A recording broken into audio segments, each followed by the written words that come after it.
ہم ساری زندگی اسی کشمکش، اسی سوچ میں رہتے ہیں کہ یہ مسئلہ بس حل ہو جائے تو زندگی میں سکون آ جائے،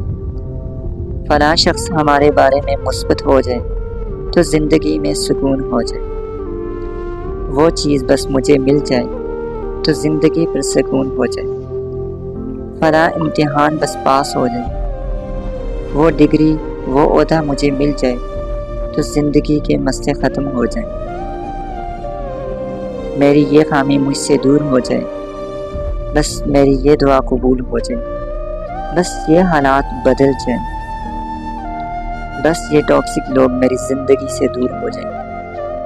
بس پھر زندگی پر سکون ہو جائے۔ پر پتہ ہے ہوتا کیا ہے،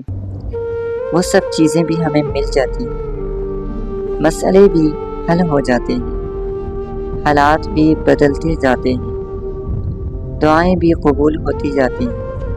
انسانوں کے منفی رویے بھی بدل جاتے ہیں، پر پہلے مسئلے کے بعد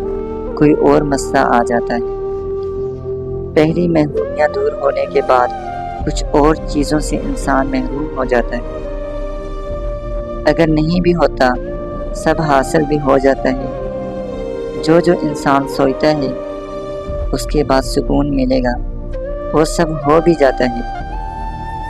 پر سکون پھر بھی نہیں ملتا۔ زمانے بھر کی خاک چھان کر، دنیا بھر کے لوگوں کو راضی کر کے، ساری دنیا کی چیزیں اپنے گرد اکٹھی کر کے سکون پھر بھی نہیں ملتا۔ کیوں نہیں ملتا سکون؟ کیونکہ اللہ نے رکھا ہی نہیں ان چیزوں میں سکون، اللہ نے بتایا ہی نہیں کہ سکون خواہشات کی تکمیل میں ہے، زندگی کے مسئلوں کو ختم ہو جانے، لوگوں کے ہم سے راضی ہو جانے میں ہے۔ اللہ نے تو بتایا ہے کہ سکون صرف اور صرف میری یاد میں ہے، میرے ذکر میں ہے، میری عبادت میں ہے، میری اطاعت میں ہے، اپنا آپ مجھے سونپ دینے میں ہے، میرا بن جانے میں ہے، پھر تم کہاں مارے پھر رہے ہو؟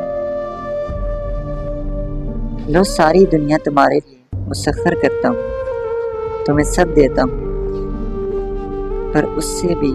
تمہارے دل کا وہ خلا نہیں بھرے گا جو میں نے صرف اپنے لیے بنایا۔ ہم نادان انسان ہر طرف جاتے ہیں سکون کے لیے، کبھی انسانوں کے پاس، کبھی بتوں کے پاس، کبھی شیطان کے پاس، کبھی چیزوں کے پاس، کبھی گناہوں کے پاس، کبھی خواہشوں کے پاس، کبھی دولت کے پاس، نہیں آتے تو اللہ کے پاس۔ یہ تو ایسے ہی ہے نا کہ آپ رونگ نمبر بنا کر اپنے کسی پیارے سے بات کرنا چاہیں، یہ تو ایسے ہی نا جیسے آپ جان بوجھ کر حقیقت سے منہ پھیرے بیٹھے۔